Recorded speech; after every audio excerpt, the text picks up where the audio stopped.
네, 한 주간의 스포츠 소식 알아보겠습니다. 네, 스포츠 앤 이슈, 스포츠부 조은지 기자와 함께하겠습니다. 네, 어서 오십시오. 안녕하세요.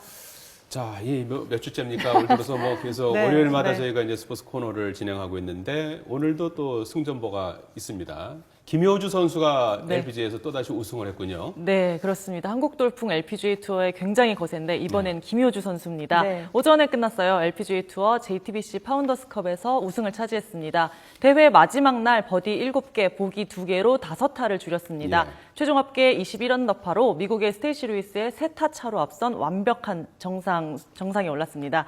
김효주 선수 작년 메이저 대회 에비앙 챔피언십에서 우승을 하면서 올해 LPGA 투어 정회원 자격을 획득했는데요. 예. 잘 적응할 수 있을까 좀 반신반의하는 시선도 있었는데 올해 출전한 세 번째 대회 만에 정상에 올랐습니다. 우승 상금은 22만 5천 달러, 약 2억 5천만 원 정도고요. 김효주 선수 뭐 우승 소감 먼저 한번 들어볼까요? 오늘 참 좋은 경기 했는데요. 제가 아직 영어를 완벽하게 배우지 못했기 때문에 한국말로 인터뷰하는 거 정말 죄송스럽게 생각하고요. 가족, 엄마, 아빠, 언니, 캐디 오빠, 매니저, 그리고 이번에 시합 때 고생한 모든 분들, 갤러리 분들, 그리고 어린이들, 그래서 너무 고맙고 더 열심히 하겠습니다. 감사합니다.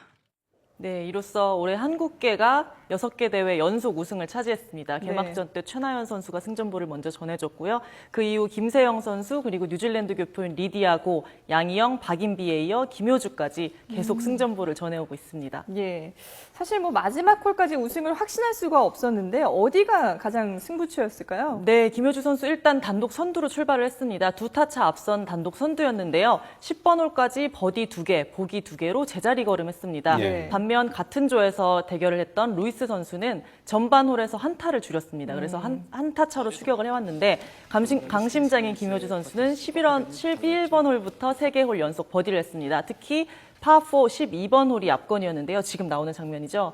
10m가 넘는 굉장히 긴 거리였는데 예. 이것을 버디로 연결을 하면서 네. 뭐 좀 기선을 제압했다 이렇게 예. 말할 수 있었는데요. 근데 똑같이 루이스도 12번 홀, 13번 홀에서 연속 버디로 응수했습니다. 뭐 계속 한국 선수한테 밀린 나머지 이번엔 지지 않겠다 뭐 이런 좀 의지가 돋보이는 장면이었는데 네. 뭐 우리 김효주 선수도 파4 16번 홀에서 버디 뭐 승부는 결국 마지막 홀까지 갔습니다. 예. 18번 홀 파4였는데요. 루이스가 버디를 잡고 김효주가 보기를 하면 이제 연장전에 가는 그런 상황이었죠. 예. 김효주 선수 세컨샷 지금 보시다시피 3m 정도 가까이 붙었습니다. 반면 루이스는 6m 정도 홀컵에서 좀 많이 떨어져 있는데요. 이때 사실상 승부가 좀 갈렸다 이렇게 볼 수도 있는데 예. 김효주 선수 마지막 홀에서도 버디를 잡으며 완벽하게 마무리를 하는 장면입니다. 예. 하지만 지금 이제 우승을 사실상 확정하는 장면인데요. 골 들어가는 글자에 가렸습니다. 네, 맞습니다. 예. 원래 지금 이렇게 챔피언이 확정이 되면 와서 막 샴페인도 네. 터뜨리고 좀 축하하는 장면이 있는데 조금 루이스 선수가 화가 났던 것 같아요. 그래서 원래 이제 뭐 관례상 뭐 양보를 하는 경우가 예. 많은데 이제 마지막을 본인이 쳤습니다. 그래서 좀 매너에 어긋난다 이런 얘기도 지금 나오고 있는 상황입니다. 예. 자, 김효주 선수 골프를 칠 때는 뭐 무서운 게 없는 강심장이라고 네. 하는데 오늘은 뭐 약간 소녀 같은 모습을 보였다고요? 네, 좀 색다른 모습을 볼 수 있었는데요. 네, 왜 벌이 그랬습니까? 많이 무섭답니다. 아, 김효주 선수 뭐 강심장이고 표정 관리도 잘 골프장에 없고 뭐, 예, 벌집 많죠? 네, 그렇습니다. 그 파4 10번 홀에서 티샷을 쳤는데 그게 나무 옆으로 갔어요. 근데 지금 이제 나오는 장면인데 저 나무에 큰 벌집이 있었습니다. 그 벌집을 어떻게 봤는지 모르겠는데 여기서 못 치겠다. 벌집이 무지하게 큰 굉장히 벌집이네요. 내가 여기서 쳐서 만약에 벌들이 화나서 나를 쏘면 어떡하냐 이러면서 굉장히 승강이를 벌였는데요. 네. 이제 뭐 그 경기위원이 직접 와서 뭐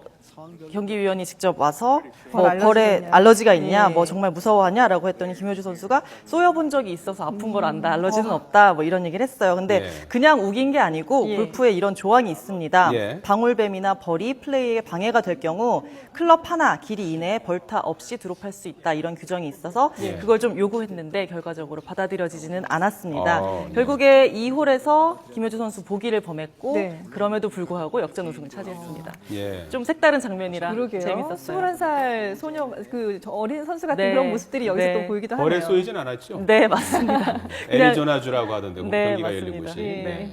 원래 벌레나 곤충 같은 걸 굉장히 무서워한다고 하더라고요. 예. 자, 그리고 네. 박태환 선수 얘기를 좀 해봐야 될 것 같은데 오늘이 네. 바로 운명의 날 아니겠습니까?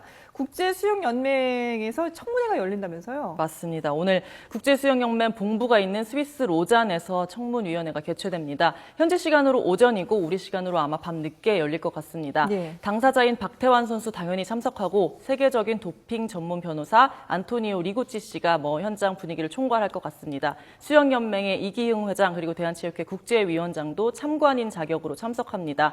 박태환 선수 같은 경우는 고의성이 없었다, 네. 일부러 맞은 게 아니다라는 부분을 집중적으로 강조할 예정인데 그것을 위해서 박태환 선수는 병원 의사를 검찰에 고소를 했고 선수의 고의성이 없었다, 선수는 모르고 맞았다 이런 결론을 지금 받아낸 상태잖아요. 네. 이 부분을 집중적으로 강조할 예정입니다. 또 박태환 선수가 지난 10년간 도핑에 걸린 적이 없었던 점, 그리고 한국 그리고 아시아의 수영에 굉장히 공헌한 점이 많다 이런 부분까지 어필을 할 예정입니다. 뭐 청문위원들 질문에 대비해서 수차례 리허설도 했다고 하는데 뭐 잘 이겨낼 수 있을지. 예. 네. 국내 그 수사에서 뭐 사실 이제 고의성이 없었고 본인이 네. 이제 모르는 상태에서 이제 맞은 네. 것이 이제 드러나지 않았습니까? 네. 그런 것들을 감안을 해서 이제 좀 뭐 선처를 했으면 좋겠는데 어떻게 될 네. 것 같습니까? 대놓고 말씀드리면 전망은 좀 어둡다 이런 그렇죠. 말씀을 드릴 수 있을 것 고의성이 같아요. 없어도 뭐 징계는 불가피한 네, 거군요. 맞습니다. 예. 박태환이 걸린 약물이 전형적인 스테로이드제입니다. 남성 호르몬이고 테스토스테론인데 네. 세계 반도핑 기구 와다가 금지하는 대표적인 약물입니다. S1이라고 해서 일종 금지 약물로 규정된 약품인데요. 예. 테스토스테론에 걸린 선수들은 예외 없이 자격 정지 2년이 주어졌습니다. 예. 그래서 섣부르지만 제가 좀 전망이 어둡다고 말씀드렸던 네네. 거고요. 또 청문회 같은 데 나가서 내가 약을 일부러 맞았다라고 말하는 선수는 아무도 없습니다. 예. 정상 참작이 되는 경우가 그만큼 어려운데 딱 한 경우가 있습니다. 라이벌 선수가 박태환이 정말 못했으면 좋겠다 싶어서 정말 의도적으로 음식이나 뭐 그런 데다 약물을 탔을 경우 예. 그런 경우를 제외하고는 네. 정상 참작이 조금 어렵다 이렇게 볼 수 있을 것 같습니다. 뭐 환약이나 뭐 복용을 해서 이게 네. 만약에 검출이 됐을 경우에는 좀 뭔가가 좀 참작의 여지가 있을 수도 있는데 네. 주사로 맞은 건 특히 더 좀 맞습니다. 안 좋다고 그러더라고요. 근데 오늘 밤에 늦게 이제 우리 시간으로 청문회가 열리게 되면 네. 결과가 바로 나오나요? 규정에 따르면 청문회 종료 후 20일 이내에만 결과가 나오면 됩니다. 네. 하지만 관례상 2일 그리고 3일이면 징계가 확정이 됩니다. 최근 사례를 보면 5일 이상 이렇게 끈 적이 없어요. 네. 그래서 늦어도 3월 중에는 징계 내용이 발표될 것입니다. 박태환이 만약에 불복하거나 재심을 원할 때는 스포츠중재재판소 카스에 제소할 경우까지 좀 생각을 해야 될 것 같습니다. 예. 자, 올해부터 프로야구 네. 10개 구단 체제가 이제 시작이 되는데요. 네. 시범 경기를 쭉 했는데 순서가 어떻게 됐습니까? 네, 뭐 순서는 중요치 않죠. 사실 시범 경기니까. 시범 경기니까, 그런데 좀 예. 이제 야구 팬들이 가장 관심을 모았던 게 야신을 영입한 한화. 그렇죠. 그동안 3년 연속 꼴찌를 했는데 네. 어떻게 잘 김성근 것이냐. 감독의 한화. 예. 네. 어떻게 꼴찌죠? 네, 그렇습니다. 시범 경기 3승 9패로 10개 구단 가운데 10위 머물렀습니다. 네. 약체로 꼽혔던 기아, 롯데 그리고 막내 구단 신생팀인 KT보다 낮은 순인데요. 앞서 말씀드렸다시피 이 시범 경기는 별로 순위가 중요한 것은 아닙니다. 네. 야신 김성근 감독 영입해서 지옥의 동계훈련 거친 한화. 그런데 10위. 그러니까 조금 갸우뚱하신 분들이 있을 것 같은데 그래도 뭐 전문가들은 그렇게 나쁜 생각을 안 해요. 그냥 예상된 반응이다 이런 얘기를 합니다. 왜냐하면 시범 경기에서 1.5군, 2군 스쿼드를 많이 냈거든요. 주축이었던 뭐 정근우 선수, 한상훈, 모건은 부상으로 빠졌고 우리가 아는 선수 뭐 김태균, 조인성, 이용규 선수 같은 경우도 출전 횟수가 굉장히 적었습니다. 네. 1군 경험이 없는 뭐 좀 어린 선수들이 많이 나갔고요. 네. 김성근 감독도 뭐 강 건너 불구경하듯 뭐 이렇게 별로 지휘를 안 했어요. 그래서 네. 시범 경기는 그야말로 연습일 뿐이니까 이번 주 개막하는 개막전부터 베스트 라인업 구성하면 조금 반전이 있을 수 있지 않을까 기대하는 팬들 뭔가 많습니다. 비장의 무기를 숨겨놓은 그런 건가요? 그럴 수도 시범 경기는 있죠. 드러내지 네, 않고 예. 발톱을 숨겼다는 얘기도 있는데 상대 팀이 이제 방심하도록 만드는 또 전술일 그럴 수도 수도 있죠. 있죠. 예. 예. 네. 그리고 신생팀 KT도 베일을 벗었잖아요. 여기에 대해서는 맞습니다. 평가들이 어떤가요? 뭐 동네북이 되지 않겠냐, 네. 뭐 정말 뭐 3할 승률이 할 수 있겠냐 이런 말들 많았는데 희망도 있고 과제도 남겼습니다. 뭐 주전 라인업 같은 경우는 다른 9팀과 비교해도 손색이 없습니다. 뭐 포수 용덕한, 중견수 이대형, 뭐 박기혁, 박경수, 장성호, 김상현, 김사현 뭐 이런 멤버들 뭐 NC가 처음 1군에 입성할 때보다 훨씬 낫다 이런 반응이 있는데요. 네. 문제는 딱 그 주전뿐입니다. 백업을 해줄 선수들이 없어요. 그래서 득점 루트가 자꾸 끊어지는 현상들이 나타났습니다. 루상의 주자가 있을 때 그 상황에 맞는 타격을 해서 점수를 뽑아내야 하는데 그런 작전 수행 능력이 조금 떨어진다 이런 네. 평가입니다. 선발진도 나름 구색을 갖췄습니다. 외국인 선수 3명을 전부 다 선발 투수로 뽑았거든요. 네. 그리고 정대현, 고졸 2년차 우한, 박세웅 등 좋은 선수들이 있지만 압도하는 에이스가 없다. 이 점이 문제입니다. 불펜도 기복이 심해서 확실히 맡길 에이스가 없다.